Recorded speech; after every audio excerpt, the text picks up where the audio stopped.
அஸ்ஸலாமு அலைக்கும். எல்லோரும் எப்படி இருக்கீங்க? நல்லா இருக்கீங்களா? இன்ஷா அல்லாஹ் நல்லா இருப்பேன் நம்புகிறேன். நாங்களும் நல்லா இருக்கோம் அல்ஹம்துலில்லாஹ். இப்போ நம்ம என்ன பார்க்க போகிறோம்னா மட்டன் பிரியாணி. ஒரு சூப்பரான மட்டன் பிரியாணி சிம்பிளாக சீக்கிரமாக செஞ்சிடலாம். வாங்க எப்படி செய்யணும்னு பார்க்கலாம். இப்போ அடுப்பில் ஒரு குக்கர் எடுத்து வச்சுருக்கேன். எண்ணெயும் நெய்யும் சேர்த்துருக்கேன். நான் 1 அளவுக்கு அரிசி எடுத்து வச்சுருக்கேன். அதுக்கு 4 வெங்காயம், பெரிய வெங்காயம், 3 தக்காளி, பெரிய தக்காளி, 5 பச்சை மிளகாய் எடுத்து வச்சுருக்கேன். இதில் ஹோல் ஸ்பைசஸ் எல்லாம் சேர்த்து ரம்பத்தலையும் சேர்த்துக்கிறேன். இது எல்லாமே நல்லா பொரிஞ்சு வரணும்.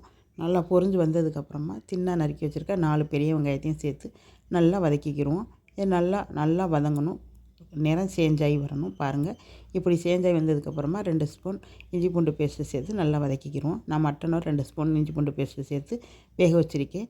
அதனால் அது 2 ஸ்பூன் சேர்த்துக்கிறேன். இது நல்லா வதங்கினதுக்கப்புறமா ஒரு பிடி மல்லித்தலையும் ஒரு கைப்பிடி புதினா தலையும் சேர்த்து நல்லா வதக்கிக்கிடுவோம்.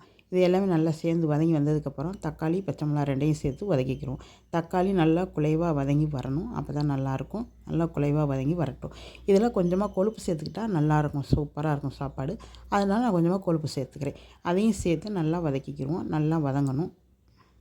நல்லா வதங்கினதுக்கப்புறமா இந்த மட்டன் வேக வச்சு வச்சுருக்க மட்டனை சேர்த்துக்குவோம். மட்டனை சேர்த்து அதையும் நல்லா வதக்கிக்கிடுவோம். நான் உப்பு சேர்த்து ஏற்கனவே வேக வச்சுருக்கேன். இருந்தாலும் இதுலேயும் கொஞ்சமாக உப்பு சேர்த்துக்கலாம். பார்த்துக்கிட்டு சேர்த்துக்கோங்க. நான் கொஞ்சமாக உப்பு சேர்த்து வதக்கிக்கிறேன். கல் உப்பு சேர்த்து வதக்கிக்கிறேன். இதில் பிரியாணி மசாலா 2 ஸ்பூனும் மிளகாய்த்தூள் 3/4 ஸ்பூன் சேர்த்து நல்லா வதக்கிக்கிறேன். இது ரொம்ப சூப்பராக இருக்கும். இந்த பிரியாணி ஜம்முன்னு இருக்கும். இது நல்லா வதங்கணும். வதங்க விட்டு 100 மில்லி தயிர் சேர்த்துக்கிறேன். 100 மில்லி தயிர் சேர்த்து அதையும் நல்லா வதக்கிக்கிறோம். இது எல்லாமே சேர்த்து நல்லா வதங்கணும். நல்லா வதங்கி வரணும். பாருங்கள், இப்போ கல் உப்பு சேர்த்துக்கிறேன். நீங்களும் கல் உப்பே சேர்த்துக்கோங்க. தூள் உப்பு வேண்டாம். அரை லெமன் எடுத்து நான் வந்து 1/2 லெமன் எடுத்து புழிஞ்சு வச்சுருக்கேன். அந்த சாறையும் இதோடய சேர்த்து நல்லா வதக்கிக்கிறோம். நல்லா வதங்கினதுக்கப்புறமா நான் 1 உலக்கு அரிசி எடுத்து வச்சுருக்கேன். அதனால் 3 உலக்கு தண்ணி சேர்த்துக்குவோம். நான் வந்து ஜீரக சம்பா அரிசி தான் சேர்த்துக்கிறேன். 3 உலக்கு தண்ணி சேர்த்து நல்லா மிக்ஸ் கொடுத்து சும்மா மூடியை போட்டு வச்சுக்கிடுவோம். கொதிக்கட்டும். இப்போ கொதி வந்துருச்சு. இப்போ இதில் அரிசியை சேர்த்துக்கலாம். நான் 1/2 அன் ஹவர் ஊற வச்சு வச்சுருக்கேன் சீரக சம்பா அரிசியை சேர்த்துக்கிறேன். இந்த அரிசியை சேர்த்து நல்லா மிக்ஸ் கொடுத்து விட்டு நல்லா மிக்ஸ் பண்ணி கொடுக்கணும். நல்லா மிக்ஸ் கொடுத்து உடையாமல் அரிசி உடையாமல் மிக்ஸ் கொடுத்து மூடி போட்டு மூடிக்கிறோம் குக்கரை. ஒரு 5 நிமிஷம் சென்று மறுபடியும் ஓப்பன் பண்ணி பார்ப்போம். நான் குண்டு போட மாட்டேன். சும்மா தான் மூடி வைப்பேன். மேலே ஒரு டம்ளர் கவுத்து இல்லை சுட்டியை கவுத்து.